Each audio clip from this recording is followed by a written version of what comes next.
Pra gente encerrar, Rosala, qual que é o futuro do Corinthians para você?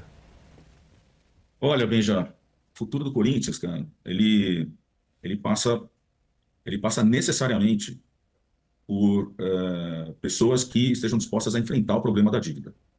Tá? A dívida do Corinthians hoje é um grande sinônimo de perda de competitividade e, no tempo, ela vai significar perda de representatividade.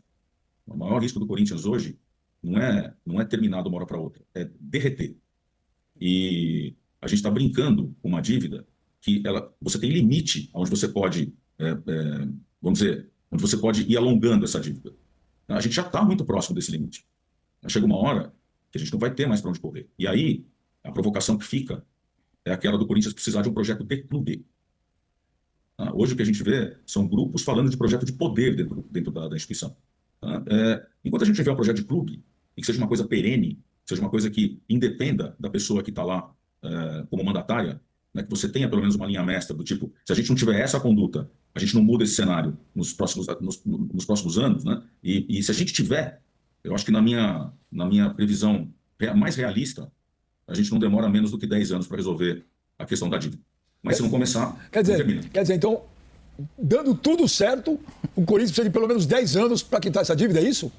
Eu diria que 2 mandatos para voltar a ser equilibrado e 3 mandatos para resolver a questão de vez. Estamos falando aí de 9 anos de trabalho. Né?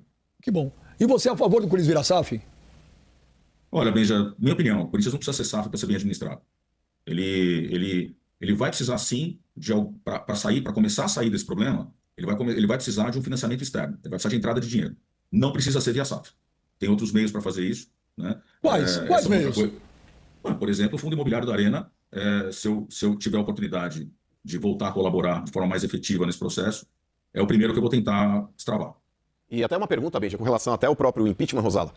Acontecendo a votação do impeachment, depois aí o presidente, no caso aí o Stabile, é obrigado a convocar uma eleição de sócios, e se passar o impeachment pelos sócios, o Corinthians é obrigado a fazer uma nova eleição de presidentes, inclusive com membros do próprio conselho. Não dá para abrir para pessoas que estejam fora do conselho. Eu já ouvi internamente que seu nome agrada bastante. Você seria um candidato?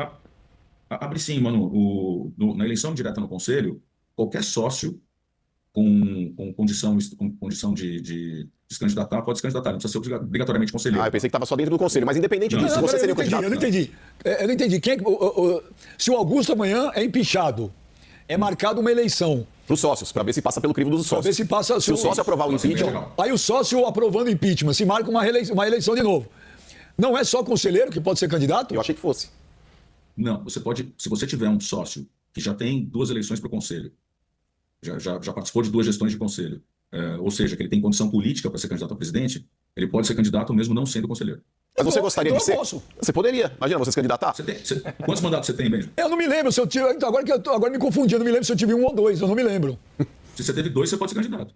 E você, Rosala, você gostaria de ser candidato também, caso aconteça?